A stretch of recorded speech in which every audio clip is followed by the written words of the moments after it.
રાજકોટ શહેર એ ડિવિઝન ખાતે એક જે એક્ટિવા એક્સિસ અન્ય મોટરસાયકલો વગેરે ડેકી તોડી મોબાઈલ ચોરી કરતી એક ગેંગ પકડેલ છે, જેમાં 3 આરોપીઓ છે.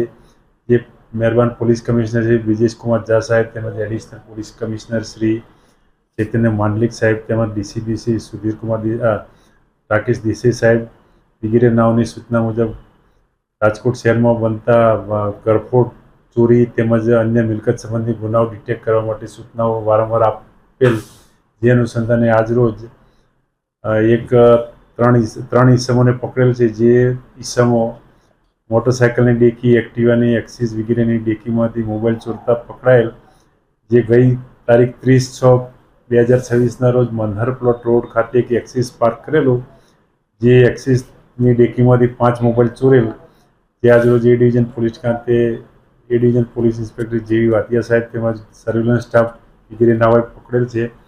જે ઈસમોનું નામ કબીર ગણેશભાઈ ઉર્ફે ગનીભાઈ સલાટ રહે ચુનારાવાડ, બીજો છે અર્જુન મનોજભાઈ સોલંકી તેમજ ત્રીજો રાહુલ કિશોરભાઈ મકવાણા, સંત કબીર રોડ રાજકોટ વગેરે નાઓ છે.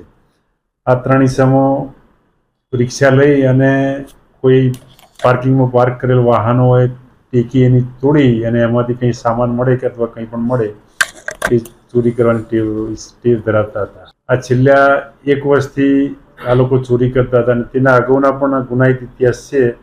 એમાં પહેલા નંબરનો છે એ કબીરના 4 ગુનાઓ છે. થોરાળ એ ડિવિઝન, માલવીયાનગર તેમજ પ્રનગર પોલીસ સ્ટેશનમાં ગુનાઓ અગાઉ નોંધાયેલા છે ચોરીના. આવા આ ચોરોને જે 3 પકડાયેલ છે ચોરી સમૂહને હાલમાં પૂછપરછ ચાલુ છે અને જે પણ કબૂલાત કરે તેવા જગ્યાના ત્યાંથી જે પણ ઈસમોની કોઈ બનાવ બનેલો હોય અથવા તેમની મોબાઈલ છે અન્ય કોઈ ચીજ વસ્તુઓ ચોરાયેલ હોય તે બાબતે પોલીસનો પણ સંપર્ક કરી શકે છે.